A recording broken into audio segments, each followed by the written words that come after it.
મારા પપ્પા છે બાબુભાઈ પોપટભાઈ પાનસુરિયા. અમારું ગામ ઉમરાળી, તાલુકો જેતપુર, જિલ્લો રાજકોટ. મારા પપ્પાને 1.5 વર્ષ પહેલાં અહીંયા ચાંદી જેવું હતું, એટલે ત્યાં અમે લોકલી ગોંડલ હોસ્પિટલમાં ગયા. તો અમને અમદાવાદનું રેફરન્સ આપ્યો. અમે અમદાવાદ જેનિસ કેન્સર હોસ્પિટલમાં નિશાંત સંઘવી સાહેબ પાસે આવ્યા. પહેલાં એમને તપાસ કરી, પછી આખા રિપોર્ટને બધું કરાવડાવ્યું. રિપોર્ટ કરાવી અને સાહેબે આખું ઓપરેશનની પ્રોસિજર અમને સમજાવી, જેમાં 8 થી 10 કલાકની અમારી ઓપરેશનની પ્રોસેસ હતી.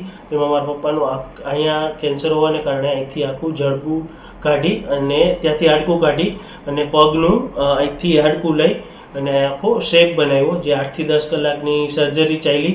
અને અમે હોસ્પિટલમાં ટોટલ 8 થી 10 દિવસ જેવું રોકાણા હતા. એ જ્યાં સુધી અમે હોસ્પિટલમાં રોકાણા ત્યાં સુધી, અને ઇવન ત્યારબાદ બી હોસ્પિટલનો સ્ટાફનો ભરપૂર સપોર્ટ હતો. જ્યારે બી અમે હોસ્પિટલના સ્ટાફને મદદ માટે બોલાવતા ત્યારે એ ખડે પગે એ લોકો ત્યાં હાજર હતા. અને નિશાંત સાહેબ બી સવારે અને સાંજે ડેલી રૂટીન ચેકઅપમાં આવતા. ઇવન રાત્રે ગમે ત્યારે બી કોલ કરીએ તો રાત્રે બી સાહેબ અવેલેબલ જ હતા.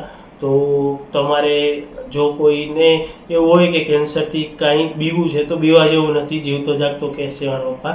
1.5 વર્ષ થઈ ગયું, અત્યારે કોઈ જાતની તકલીફ નથી. રોજિંદા જીવનના કાર્યમાં ખેતી કામ ચાલુ કરી દીધું છે, થોડું બોલવામાં કોઈ તકલીફ નથી, જમવામાં કોઈ તકલીફ નથી. તો મારા પપ્પાને સાજા કરવા બદલ જેનિસ કેન્સર હોસ્પિટલ અને નિશાંત સાહેબનો ખૂબ ખૂબ આભાર.